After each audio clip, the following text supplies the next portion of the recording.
مشرکین مکہ سے مسلمانوں کی جو آزادی ہے، مکے کے اندر کافروں کی سختیوں سے جو اللہ رب العالمین نے اپنے نبی کو اور اس امت کو آزادی عطا فرمائی، اس کا بھی تذکرہ اللہ تعالیٰ نے فرمایا وَاذْكُرُوا إِذْ أَنْتُمْ قَلِيلٌ۔ اللہ تعالیٰ نے نبی محمد صلی اللہ علیہ وسلم کی امت کو مخاطب ہو کر فرمایا اس وقت کو یاد کرو اذ انتم قلیل، جس وقت تم تعداد کے اندر بہت تھوڑے تھے، مستضعفون فی الارض، لوگ تمہیں کوئی اہمیت نہیں دیتے تھے، تم انتہائی زیادہ کمزور تھے، تمہاری کوئی ویلیو کوئی فکر نہیں تھی، اس وقت کو یاد کرو تخافون ان یتفتکم الناس، تم تو اس بات سے ڈرتے تھے کہ لوگ تمہیں کہیں اچک کریں، لوگ تمہیں کہیں نقصان نہ پہنچا دے، اپنا دفاع کرنے سے عاجز تھے، پھر کیا ہوا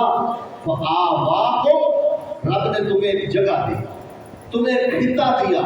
تمہیں ایک سرزمین اللہ نے عطا فرمائی، وَأَيَّدَكُمْ بِنَصْرِهِ،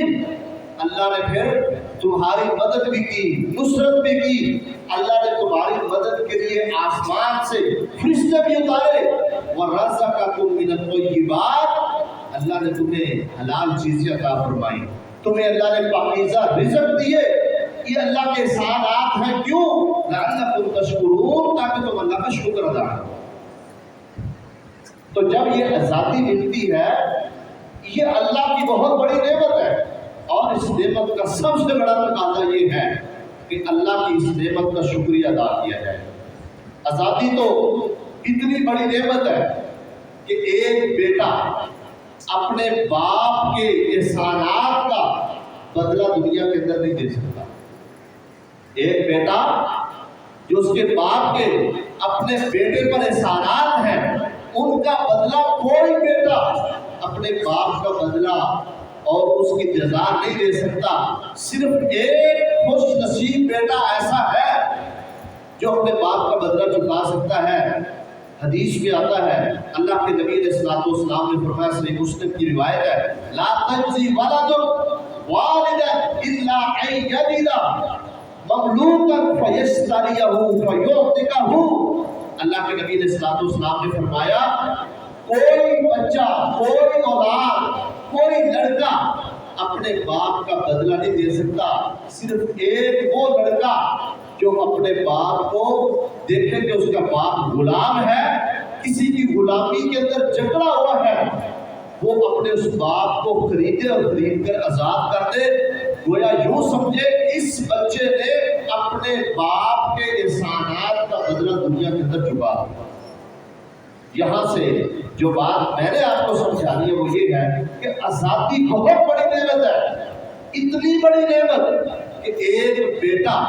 اگر اپنے باپ کو خرید کر آزاد کر دے، اس عظیم نعمت کے بدلے اللہ تعالیٰ نے اس بیٹے کے اوپر باپ کے کیے ہوئے احسانات کا بدلہ دے دیا۔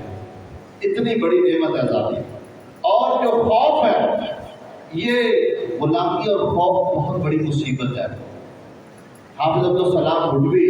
رحمۃ اللہ علیہ نے اپنی تفسیر کے اندر بڑی خوبصورت باتیں لکھی ہیں۔ سورہ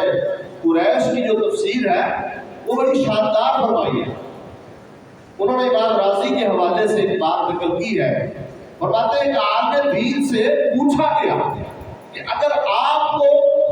بیماری یا خوف میں سے کسی ایک چیز کا اختیار دیا جائے تو آپ کون سی چیز اختیار کریں گے؟ بیمار ہونا پسند کریں گے یا خوف میں رہنا پسند کریں گے؟ انہوں نے کہا کہ میں بیماری کو اختیار کروں گا۔ کیوں؟ اس لیے کہ بیمار آدمی کھا بھی سکتا ہے، پی بھی سکتا ہے، سو بھی سکتا ہے، لیکن ایک خوف کے عالم میں رہنے والا انسان نہ صحیح طور پر کھا سکتا ہے، نہ پی سکتا ہے،